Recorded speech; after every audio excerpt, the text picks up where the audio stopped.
Fala, pessoal! Sejam muito bem-vindos a essa nossa análise detalhada sobre a Idade Média e o sistema feudal. Basicamente, esse é o seu mapa definitivo para dominar de vez as estruturas históricas e o vocabulário que as bancas tanto cobram.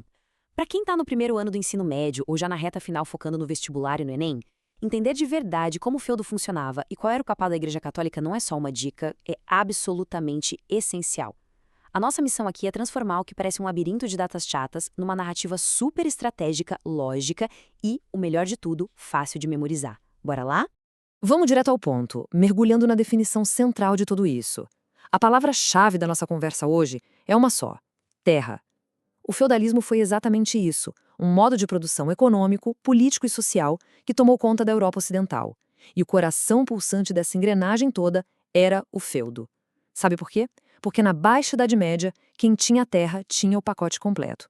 Controlava a economia, mandava na política e estava no topo da sociedade.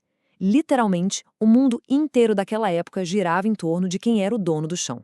Para organizar bem as nossas ideias, essa análise está dividida em 6 pilares rápidos: as origens do feudalismo, como funcionava a economia, a famosa sociedade estamental, as relações de suzerania e vassalagem, o peso gigantesco da igreja e, por fim, o papel das mulheres na Idade Média. É um roteiro direto ao ponto para gabaritar qualquer prova. Começando então pelo nosso ponto número 1, as origens do feudalismo e como rolou essa fusão de tradições. Para entender de onde isso surgiu, a gente precisa voltar um pouquinho no tempo. Pensa no cenário. O Império Romano do Ocidente acabou de ruir lá por 476 d.C. O feudalismo, claro, não caiu do céu. Ele é, na verdade, o resultado de uma fusão super curiosa que aconteceu depois das invasões bárbaras. Foi assim: de um lado, os romanos deixaram a herança do colonato, que era aquela ideia de que os donos de terra protegiam os camponeses e, em troca, os camponeses deixavam parte da colheita para eles. Do outro lado, vieram os povos germânicos com o comitatus, que era um laço fortíssimo de lealdade e honra entre os guerreiros. A soma dessas duas coisas, proteção em troca de trabalho mais lealdade militar, criou a base exata de como a sociedade medieval ia funcionar por séculos. E isso nos leva ao segundo ponto: a economia feudal, o verdadeiro motor da Idade Média. Imagina um mundo fechado em si mesmo. A economia dentro do feudo era quase totalmente de subsistência e autossuficiente. A galera plantava focando no consumo imediato ali da região. Ou seja, o comércio em larga escala, daquele jeito que a gente conhece, praticamente desapareceu. Quando precisavam de algo, eles faziam um escambo, que é a troca direta de produtos excedentes com o feudo vizinho. E moedas até existiam, tá? Mas rodavam muito pouco. A base da alimentação era o cultivo pesado de trigo, cevada, aveia, e o espaço físico era bem dividido. Tinha o manso senhorial, que era a terra exclusiva do senhor feudal, e as terras comunais, tipo pastos e bosques que todo mundo usava. Era uma vida 100% rural, sem nenhuma daquela agitação das grandes cidades comerciais. Avançando para o terceiro pilar, a famosa sociedade estamental, ou como eles chamavam, a ordem divina.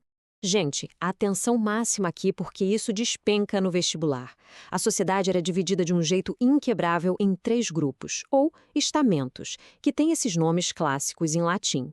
Os oratores eram o clero, o pessoal que rezava e ditava as regras morais. Os belatores eram a nobreza, a galera que lutava, defendia o território e mandava na justiça.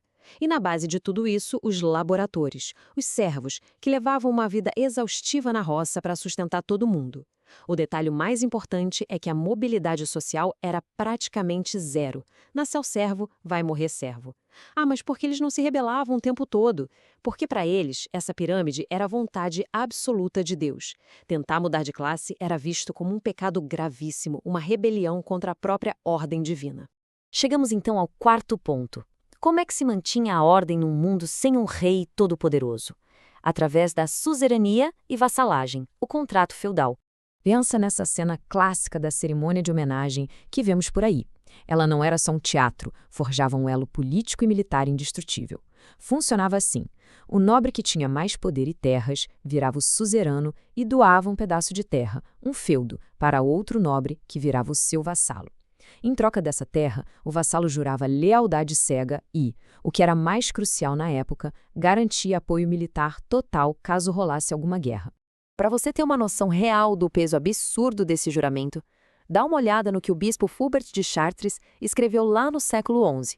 Ele dizia que o vassalo precisava ter 6 palavras na cabeça o tempo todo: são e salvo, seguro, honesto, útil, fácil, possível. As obrigações não eram brincadeira. O vassalo tinha o dever de proteger a vida do seu senhor, guardar os segredos dele e estar sempre a postos para lutar.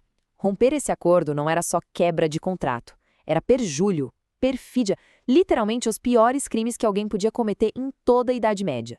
Mas vem cá, como é que se arranjava um feudo para começo de conversa? Bom, já que a terra era a moeda máxima de poder, você conseguia ela de forma bem estratégica.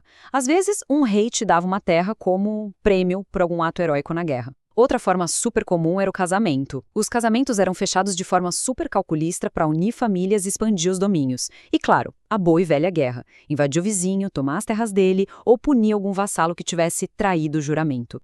Entrando agora no nosso quinto pilar, o gigantesco poder da igreja.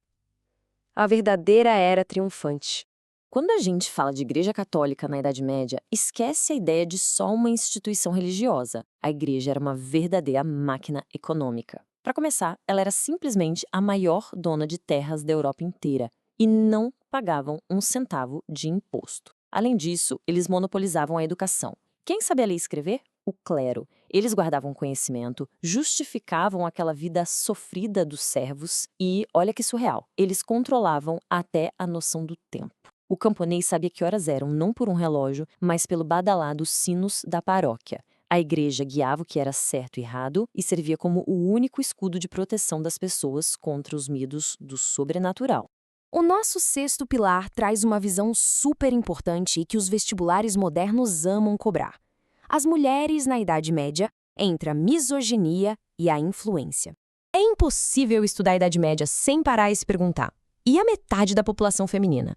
Como as mulheres viviam e sobreviviam numa sociedade tão absurdamente patriarcal e governada por um clero cheio de visões, digamos, bem limitantes sobre elas? A resposta é cheia de contrastes. De um lado, as limitações eram pesadíssimas. A mulher era frequentemente trancada no ambiente doméstico, valorizada quase que exclusivamente se conseguisse gerar filhos homens para herdar as terras. E, infelizmente, a violência doméstica era algo tolerado pela sociedade da época. Mas, por outro lado, e aqui que a história ganha contornos de resistência, a mulher medieval era a espinha dorsal do feudo. Elas colocavam a mão na massa na colheita, administravam a casa, cuidavam da sobrevivência da família e, através da religião, principalmente com a força do culto mariano, a enorme reverência à Virgem Maria, algumas mulheres conseguiram abrir brechas de influência, respeito e elevação cultural no meio de um sistema tão opressor. Certo, teoria dominada, agora o ponto principal: preparação para o vestibular. Como aplicar esses conceitos na prova? Para quem está de olho no Enem ou nas provas das faculdades, o segredo é ver como as bancas conectam a teoria com a vida prática. Olha esse exemplo de questão da UniUB. Eles dão um texto sobre a Idade Média e querem saber como aquela macroestrutura da sociedade estamental afetava o comportamento social das pessoas no dia a dia. E o macete para matar questões como essa é sempre lembrar da falta de mobilidade social. A alternativa correta, que era a letra C, mostrava justamente que as diferenças de classe não ficavam só nas leis abstratas, elas batiam no prato de comida da galera. Enquanto a nobreza e o clero faziam um banquete cheio de carne, o camponês tinha uma dieta sofrida, baseada em grãos e pão escuro. Resumindo, a classe social em que você nascia não definia só se você ia ter poder ou não, definia o que você ia jantar. E para fechar o nosso raciocínio de hoje, eu deixo uma provocação para vocês. Muita coisa sobre leis, contratos e divisão de classes começou a ganhar forma lá na Idade Média. Pensando nas hierarquias brutais do feudalismo, será que a sombra do feudo desapareceu completamente com o tempo? Ou será que essas divisões apenas mudaram de nome e ganharam roupas novas nas nossas estruturas sociais modernas? É uma reflexão fantástica, inclusive para ser usada como repertório sociocultural na sua próxima redação. Muito obrigada por acompanharem, continuem firmes e bons estudos.